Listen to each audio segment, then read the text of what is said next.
Thank you so much.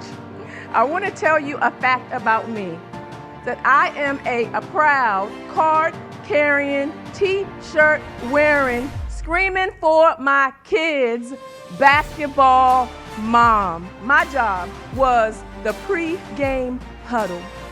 And this is how it would go. Water bottle, check. Mouth guard, check. Ankle braces, check, check. And then Coach Mom would kick in. Now, remember, don't reach.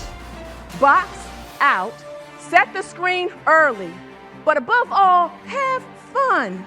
Mama loves you, and let's go get this.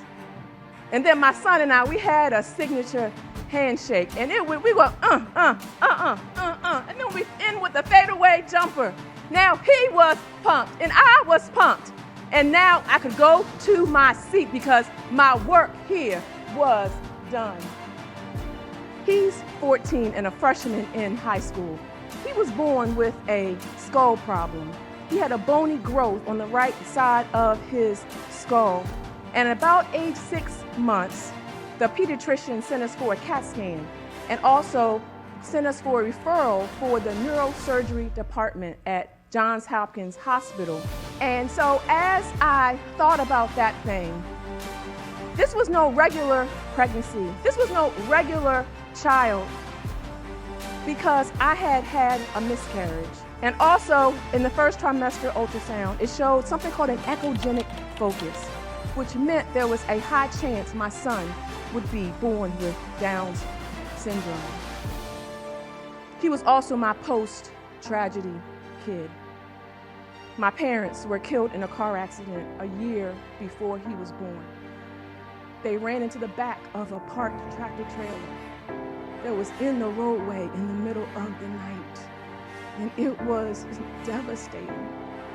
And so as I'm thinking about my son having to go to surgery, neurosurgery at that, before he was 1 year old, it was just one more thing just pulling at my heartstrings. And so as I looked down at my son and I looked down at the referral, first I was surprised, and then a sense of relief came over me because we were due to see none other than Dr. Benjamin Carson.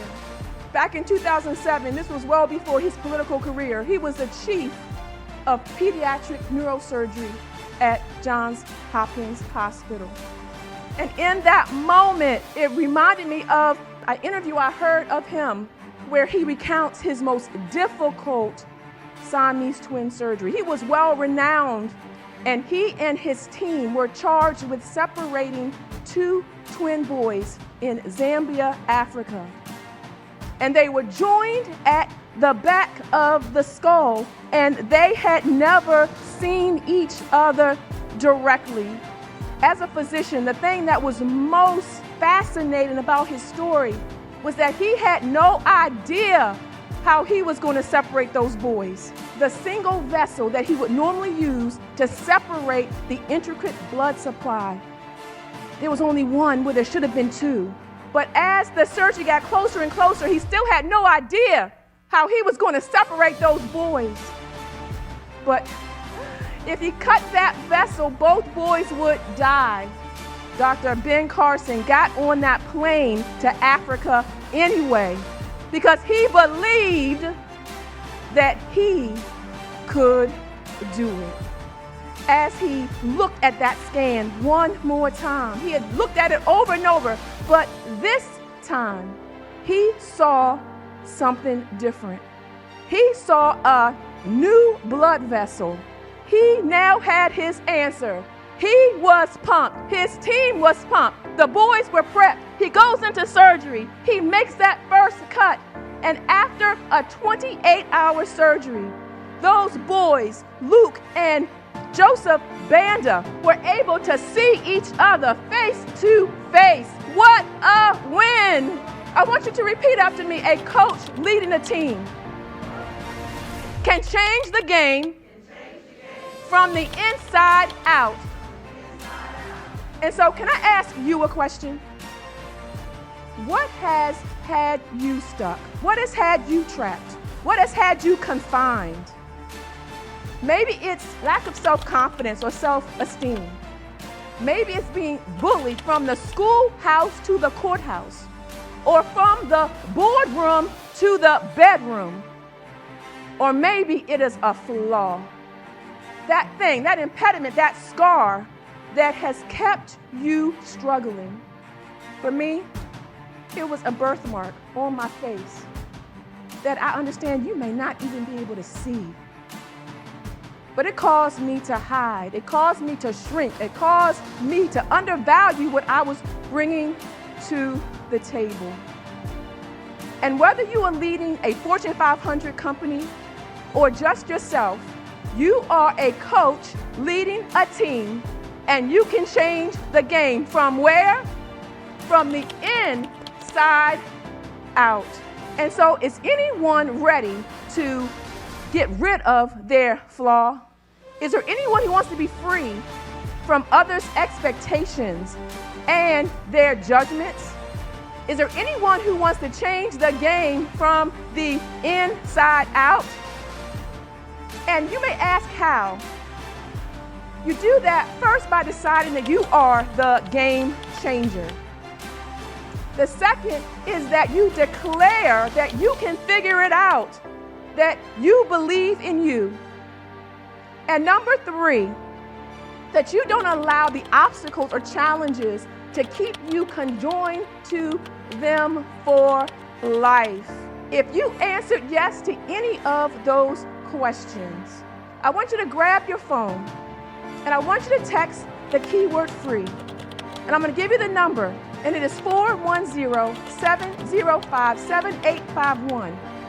Again, it's text the word free to 410-705-7851. And when you do that, you'll get access to a link to my new book, which is launching today. It's called Marked from Birth. Yes, Marked from Birth, the transformational journey from flawed to fabulous, where I use my transformation to take you on a journey from your flaw to freedom. And when you do that, you also get access to a 3-day free boot camp. What I noticed is that my flaw pointed me in the direction of my purpose. And my flaw was now my superpower. Now, some of you all will get the book, but some of you all want to fast track your progress. And you want more. No, you need more. You're missing the strategy, the structure, and the accountability. And you are missing a coach. I am Dr. Marcia, and I am a physician and a master destiny life coach. And I help professional women break out of their personal prison so that they can discover who they are, decide what they want, and deliver on their destiny. If that is you, text the word Coach Me also to the same number, 410-705-7851. It's time to join the journey and become fabulous and free. Thank you.